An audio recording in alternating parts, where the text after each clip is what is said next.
As per our demands, she has agreed to remove the Commissioner of Police from post after admitting his failure to perform his duties.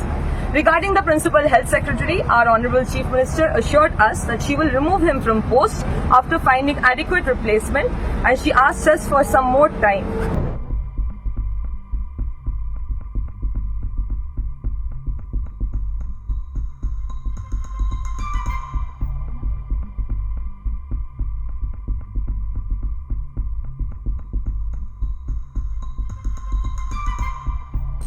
Today marks the 38th day of our protest, 38th day of the heinous incident that occurred at Ajikor Medical College and Hospital, which shook the entire nation. We have been protesting on the streets in the rain and in the scorching heat for a long while now, and we were hoping for some sort of resolution of this, some sort of effort from the government side to help us come to a resolution and to end this deadlock situation. We know that our previous demands of previous meetings with the Honorable Chief Minister have been cancelled because of the lack of transparency or the lack of demands, the lack of meeting the demands that we needed for transparency. However, today we both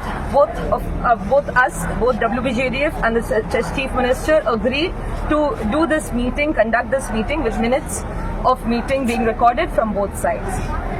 Today in the meeting, the Honorable Chief Minister addressed us, expressed her support in favor of this movement and voiced her strong concern for justice for Abhaya. She said that she has acknowledged our 5-point demands and accepted partially with regard to our second and third demands that she will ensure removal from post of DME, DHS and EC North. We, however, strongly disagreed to this and demanded resignation of the Principal Health Secretary, the Commissioner of Police and DC Central as well. As per our demands, she has agreed to remove the Commissioner of Police from post after admitting his failure to perform his duties. Regarding the Principal Health Secretary, our Honorable Chief Minister assured us that she will remove him from post after finding adequate replacement, and she asked us for some more time. Regarding DC Central, however, she did not show any affirmative response. Regarding the fourth demand, she stated that she has already sanctioned 100 crore rupees for development of infrastructure and security measures. We raised our concern regarding the issue of safety being different from security. Mere addition of security personnel, installation of CCTV cameras and building restrooms and washrooms will not resolve this issue alone. We wanted further discussions with the Honorable Chief Minister in this regard in consecutive meetings. Regarding our fifth demand, the Honorable Chief Minister stated that she will contemplate on ensuring democratic elections for resident doctors associations and students union in all medical colleges. She assured to reform the Yogi Kalyan Samiti from state to block level. New RKs will constitute representatives from senior doctors, junior doctors, nurses and will be headed by the principals and MSVPs. She, however, disagreed to dissolve the WBMC. We strongly demanded it on the basis of questionable faces being part of the current WBMC, thereby compromising the entire body.